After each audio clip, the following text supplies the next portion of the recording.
ఇప్పుడు ఏం చేయాలి? ప్రతి దానికి దుకాణానికి పైసలు ఇచ్చి తోలుకొస్తారు. పిల్ల పిలుచుకున్నారని మేము అనుకున్నాం. మాకేం తెలుసన్నా? 1 కాదు 2 కాదన్న 3 గంటల పిల్లని ఇంకోటి మేము వీళ్ళని ఎత్తుకొని ఆడుకుంటున్నది అనుకున్నాము. ఇంట్లో పెట్టుకొని తలుపులు మూసుకున్నారు. మేము పండుకున్నారేమో వాళ్ళిద్దరే కదా అనుకున్నాం. పిల్లని పెట్టుకొని పండుకున్నారంట. ఒక బిడ్డ లాంటిది అది. మేము 3 గంటలు 1 కాదు 2 కాదు 3 గంటలు నింకుతున్నాం పిల్లని. మా మరదొచ్చి నన్ను తిడుతున్నాడు. తనకి మళ్ళీ ఉండవు నా పిల్ల ఎక్కడ ఉంది ఇంకా రా అంటే అంత విలమునికి కూడా పోయి వచ్చిన పిల్ల దొరుకుతలేదు. అప్పుడు తలుపులు ఎరగొడితే పిల్లని కూడా బయటకు దొరకని వచ్చారు వాళ్ళు. మాకెంత కోపం ఉన్నా అంత ప్రేమ ఉంటుంది పిల్లల మీద. బాబాయ్లు అడిగిండ్రు ఏమైంది పిల్ల లేదని అడిగితే ఏమో ఆడుకొని ఇంకోయిందని నేను చెప్పిన. ఏ డ్రెస్ వేసుకున్నదని అల్లుడు అడిగితే పచ్చ కలర్ డ్రెస్ అన్నది చూపించిండ్రు. చూపిస్తే ఇదే మన పిల్లనన్న మన పిల్లన్న వరకు ఎక్కడ వెంకని పోతే మా మరదలు పిలిచి వద్దని మా మరదలు పిలిచేసరికి నేను ఏడుంటూ చెప్పప్ప మీ అన్న కొడతాడంటే తలుపులు దొబ్బని పోతే తలుపులు వలగొట్టని కోతే ఇక తలుపులు వలగొడితే చిలుకు తీసిండ్రు. బయటికి తోలుకొచ్చినాం కొట్టినాం. మేము పిల్ల కూడా లోపల ఉంది ఆ టైం.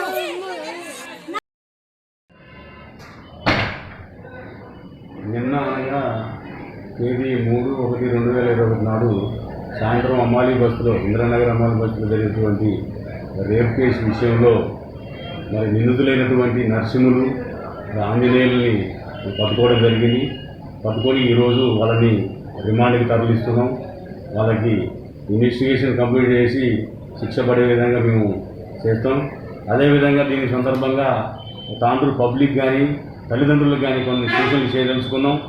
దాంట్లో భాగంగా దయచేసి ఎవరైనా అపరిచితులుగా ఉన్నప్పుడు కూడా లేకపోతే పిల్లగాళ్ళని అనవసరంగా బయట వదిలిపెట్టేసి నెగ్లిజెన్స్గా ఉండదాకండి. కొంతమంది తల్లిదండ్రులు వాళ్ళ ఇంటి పనులలో పడి మరి పిల్లగాళ్ళు బయటికి పోతురా ఇంట్లో ఉన్నారా బయటికి పోతురా అనేది చూడరు. దయచేసి పిల్లగాళ్ళు మన ప్రాణంతో సమానం. వాళ్ళని చూసుకుంటూ మనం పనులు చేసుకోవాలి తప్ప పూర్తిగా వదిలిపెట్టొద్దు. అదేవిధంగా ఎవరైనా తినుబండారాలు ఇస్తే ఎవరైనా అపరిచితుల వ్యక్తులు తినుబండారాలు ఇస్తే మాకు వద్దు అనే విధంగా తల్లిదండ్రులు పిల్లలకి కొంచెం చెప్పాలి, ట్రైనింగ్ చేయాలి. బయట ఎటువంటి ఎవరైనా కానీ అపరిచితులు కానీ కొంచెం తెలిసిన వాళ్ళు కానీ ఎవరైనా కానీ తినుబండారాలు ఇస్తే దయచేసి తీసుకోని విధంగా పిల్లగాళ్ళకి మనం ట్రైన్ చేయాలి. అది తల్లిదండ్రులు గుర్తించాలి దయచేసి. అదేవిధంగా ఇళ్లలో రెంట్కి ఉండేటప్పుడు అద్దెకి ఇచ్చేటప్పుడు యజమానులకి సూచన ఏంటంటే దయచేసి సింపుల్గా మనం రెంట్కు ఆశపడి తొందరపడి మనం సింపుల్గా అద్దెకి ఇవ్వద్దు. అతని యొక్క ఆధార్ కార్డు, అతని యొక్క ఐడి కార్డు ప్లస్ అతని యొక్క పూర్వపరాలు ఇంతకుముందు ఎక్కడున్నాడు, ఎక్కడి నుంచి వచ్చిండు, ఈ స్టేటోడా ఈ జిల్లోడా ఎక్కడోడు అని కూడా అన్ని విధాలుగా ఎంక్వైరీ చేసుకొని మీకు నమ్మకం కలిగిన తర్వాతనే మీరు అద్దెకి ఇవ్వడానికి చూడండి. లేకపోతే అందులోకి మరి దొంగలు రావచ్చు, మరి అదేవిధంగా టెర్రరిస్టులు రావచ్చు, లేకపోతే వేరే వేరే అసాంఘిక కార్యక్రమాలు చేసే వ్యక్తులు రావచ్చు. కాబట్టి దానికి మీరు కూడా యజమానులు కూడా బాధ్యత వహించాల్సి వస్తుంది. కాబట్టి దయచేసి మీరు సమాజ సేవలో భాగంగా సమాజానికి మరి మంచి చేసేదానిలో భాగంగా చూసి రెండుకి ఇవ్వాలని అది కూడా ఒకటి చెప్తున్నాం. అదేవిధంగా ఇప్పుడు మారుతున్నటువంటి రోజుల దృష్ట్యా చిన్నపిల్లలకి సెల్ ఫోన్లు ఇవ్వకండి. దయచేసి తల్లిదండ్రులకి ఇది ఒక సూచన చేస్తున్నా, సెల్ ఫోన్లు ఇవ్వకండి. అదేవిధంగా మీ ప్రాంతాల్లో ముఖ్యంగా తాండ్రు పబ్లిక్ అందరికి కూడా నేను రిక్వెస్ట్ చేస్తున్నా, మీ ఏరియాలలో మీ ఇంటి చుట్టుపక్కల కానీ మీ బజార్లో కానీ మీ ఎక్కడైనా కానీ ఒక వ్యక్తి అసాంఘిక కార్యకలాపాలు చేస్తున్నట్టు కొంచెం అనుమానం కలిగితే, ఇతని మీద డౌట్ ఉంది, ఇతను ఏదో చేస్తున్నాడు 2-3 రోజుల నుంచి, ఇతని మీద డౌట్ ఉందన్న ఒక అనుమానం కనుక మీకు వస్తే దయచేసి పోలీస్కి సమాచారం అందించండి. దానివల్ల మీరు సమాజానికి ఎంతో మేలు చేసిన వాళ్ళు అవుతారు. కాబట్టి ఈ పాయింట్లన్నీ కూడా మీరు దృష్టిలో పెట్టుకొని ఎవరు కూడా అసాంఘిక కార్యకలాపాలకు పాల్పడితే మాత్రం ఎట్టి పరిస్థితులు ఉపేక్షించేది లేదు. చట్టపరంగా కఠినమైన శిక్ష పడే విధంగా మరి మేము దాన్ని ముందుకు పోతాం. అదేవిధంగా ఈ విషయంలో కూడా ఈ కేసులో కూడా మరి ఇన్వెస్టిగేషన్ మంచిగా చేసి ఇతనికి శిక్ష పడే విధంగానే చేస్తామని చెప్పేసి పబ్లిక్ తెలియజేసుకున్నాం. Thank you. అంటే ఏమన్నా అఘాయిత్యం జరిగిందా సార్ అక్కడ?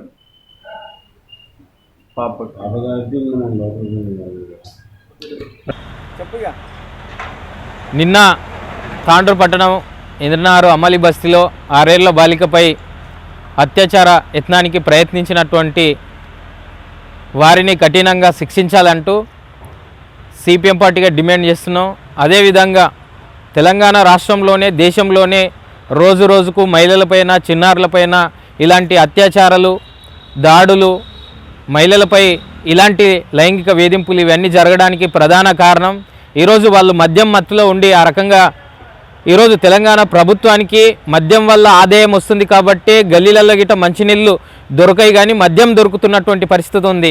ఈరోజు దేశంలో రాష్ట్రంలో మద్యం వల్ల విపరీతమైనటువంటి ప్రభుత్వం మద్యంతోనే ఈరోజు ప్రభుత్వాలను నడుపుతుండ్రు కాబట్టి మద్యంని అరికట్టడంలో ఈ ప్రభుత్వాలన్నీ వైఫల్యం చెందుతున్నాయి. కాబట్టి మహిళలపైన ఇంత అతి అఘాయిత్యానికి పాల్పడుతున్నటువంటి సందర్భాలు ఎన్నో వెలుగు చూస్తున్నప్పటికీ ఇలాంటి ఘటనలపైన ఇప్పటికే నిర్భయ చట్టాలు కానీ నిర్భయ ఏదైతే యాక్ట్స్ కానీ వచ్చినప్పటికీ నిందితులందరినీ కఠినంగా శిక్షించడంలో కానీ లేకపోతే కఠినంగా శిక్షలు పడే విధంగా ప్రభుత్వాలు స్పందించలేకపోవడం వల్లనే ప్రభుత్వాలు ఈ రకమైనటువంటి ఏదైతే ఘటనలను ఏదైతే చూడనట్లు వదిలేయడం వల్లనే రోజు రోజుకు ఇలాంటి ఘటనలు మహిళలపైన జరుగుతున్నటువంటి పరిస్థితి ఉంది. కాబట్టి దీనిపైన సీరియస్గా తెలంగాణ రాష్ట్ర ప్రభుత్వం కానీ మంత్రులు కానీ ఎమ్మెల్యేలు కానీ సీరియస్గా ఆలోచించి తప్పకుండా ఇలాంటి ఘటనలు పునరావృతం కాకుండా ఖచ్చితంగా స్పందించి మద్యాన్ని గిట్ట అరికట్టవలసినటువంటి అవసరం ఎంతైనా ఉంది. ఈరోజు మద్యం వల్లనే ఇలాంటి ఘటనలు ఎన్నో జరుగుతున్నటువంటి పరిస్థితి ఉంది. కాబట్టి మద్యం మత్తులో మైకంలో ఈరోజు కామందులు ఈరోజు ఫుల్గా తాగేసి ఇలాంటి దాడులకు దౌర్జన్యాలకు మహిళల మీద రేపులకు పాల్పడుతున్నటువంటి పరిస్థితి ఉంది. కాబట్టి దీన్ని కఠినంగా శిక్షించాలంటూ అదే వారి యొక్క బాలిక తల్లిదండ్రులని ప్రభుత్వం వెంటనే ఆదుకోవాలని వారికి అన్ని సౌకర్యాలు కల్పించాలని సిపిఎం పార్టీగా ప్రజా సంఘాలుగా డిమాండ్ చేస్తున్నాం. ఈరోజు తెలంగాణ రాష్ట్రంలో కానీ దేశంలో కానీ మద్యం వల్లనే అత్యధికంగా నేరాలు కానీ యాక్సిడెంట్లు కానీ జరుగుతున్నటువంటి పరిస్థితి ఉంది. అందుకనే దాన్ని అరికట్టడంలో తెలంగాణ రాష్ట్రంలో కాదు దేశంలోనే ప్రభుత్వాలన్నీ వైఫల్యం చెందుతున్నాయి. ఈరోజు తాండూరు ఇంద్రనగర్ ప్రాంతంలో అమాలి బస్తీలో మరి 6 ఏళ్ల బాలికపై ఇద్దరు మరి వాళ్ళు వివాహితులు గారు యువకులు గారు పెండ్లి అయినటువంటి వాళ్ళు ఇద్దరు ఒక ఆయనకు 2 భార్యలుండి మరి వాళ్ళకు రైతు బంధు పైసలు పడ్డాయా లేకపోతే ఇంకేమో పైసలు వచ్చినాయా డబ్బులు వచ్చినాయా అని చెప్పి విపరీతమైన మద్యాన్ని సేవించడం ద్వారా వాళ్ళు ఆ బాలికను తీసుకుపోవడం 5 ఆఫీసర్లు ఎక్కడున్నారు ఏం చేస్తున్నారు అని చెప్పి ఈరోజు అడగవలసిన అవసరం ఉంది. మరి తెలంగాణ ప్రభుత్వం ఏమీ పోలీసు రిక్రూట్మెంట్ ఎక్కువ చేస్తున్నారు, ఉద్యోగాలు జీతాలు ఎక్కువ పెంచిండ్రు. అదే వాళ్ళకు వీళ్ళకేమో ప్రజలకు మద్యం దాగి మత్తు వస్తే పోలీసులకేమో జీతాల మత్తులో పడి ఈ విధంగా ప్రజలను నష్టం చేసినటువంటి వ్యవస్థను అరికట్టాలని చెప్పి మేము మనవి చేస్తున్నాం. ఈరోజు రాజకీయ పార్టీలు అయితే ఈ విషయాలను కనీసం కూడా పట్టించుకోలేదు. రాజకీయ నాయకులను రాజకీయంలో ఉన్నటువంటి పార్టీలకు ఇవన్నీ విషయాలు తెలియక అందులో ఉన్న కార్యకర్తలను కూడా మరి ఇటువంటి సంఘటనలు ఎన్ని జరిగినా కూడా ఇవి వెలుగులోకి రావడం లేదు. ఇవి రాజకీయంలో లేనటువంటి సామాన్యమైనటువంటి విషయం కాబట్టి వాళ్ళని పట్టుకోవడం జరిగింది. అక్కడ ఉన్నటువంటి వాళ్ళు ఇట్లాంటి విషయాలు జరిగినప్పటికీ కూడా రాజకీయ పార్టీలకు చెందినటువంటి వాళ్ళు ఎన్ని ఘటనలు చేసే కూడా అవి బహిర్గతం కానందువలన ఇటువంటి వాళ్ళు ఈ కార్యక్రమాలకు ఈ అగత్యాలకు పాల్పడుతున్నారన్న విషయం ప్రభుత్వాలు తెలుసుకోవాల్సిన అవసరం ఎంతైనా. నిన్న ఇంద్రానగర్ 6వ వార్డులో ఒక 6 సంవత్సరాల బాలిక పైన జరిగినటువంటి అత్యాచార యత్నానికి మేము తీవ్రంగా ఖండిస్తున్నాము. ఎందుకంటే ఎక్కడెక్కడనో విన్నాము ఇలాంటి అరాచకం జరిగింది అనేది, ఇట్లాంటి మూర్ఖులు ఉన్నారు అని. కానీ తాండూరులో కూడా ఇట్లాంటి వాళ్ళు ఉన్నారంటే నేను చాలా ఎంతో బాధపడుతున్నానండి. తాండూరులో కూడా ఇంత మంచి మనుషులు ఉన్నారని తెలుసు కానీ ఇంతమైన కిరాతకమైనటువంటి నీచ నికృష్టమైనటువంటి ఉన్నారని నాకు నిన్న తెలిసింది. అతని ఎప్పుడైతే నిన్న చిన్న బాలిక నేను ఇప్పుడు వెళ్ళి చూసి కూడా వచ్చాను. పాపం ఆయనకి మనమరాలు వయసు కూడా ఉంటుందో లేదో అంత చిన్న వయసు ఉంది ఆ పాపది. అన్యం పుణ్యం ఎరగని బాలిక అండి. మీరెంత క్రూరమైనటువంటి మృగాల్లా ప్రవర్తిస్తారో అర్థం అవ్వట్లేదు. అంత చిన్న బాలిక పైన నిన్న అలాంటి ఘటనకు గురైంది కాబట్టి ఎవరైతే ఈ ఘటన చేసిండ్రో వాళ్ళకి కంపల్సరీ ఉరిశిక్ష పడాలని నేను ఈరోజు కోరుకుంటున్నాను. అది ఎంతవరకైనా నేను తీసుకెళ్తాను. వాళ్ళకి కంపల్సరీ ఆ పాపకి న్యాయం జరగాలి. అలా చేసిన వ్యక్తికి మాత్రం తప్పకుండా ఆయనకి ఉరి శిక్ష వేయాలని నేను హైకోర్టు వరకు కూడా పోతాను. ఆల్రెడీ నేను డిఐజీ గారికి కూడా చెప్పడం జరిగింది. ఆయన పైన కఠిన చర్యలు తీసుకోవాలని నేను కోరుకుంటున్నాను. ఇది చూసి మళ్ళొకసారి తాండూరులో కానీ ఎక్కడైనా సరే ఒక అమ్మాయిని చూడాలంటే భయపడేట్టుగా చేస్తానని మీ అందరికీ తెలియజేస్తూ, ఆ అమ్మాయి చాలా చిన్నగా ఉంది, అసలు మాట్లాడడానికి కూడా భయపడుతుంది.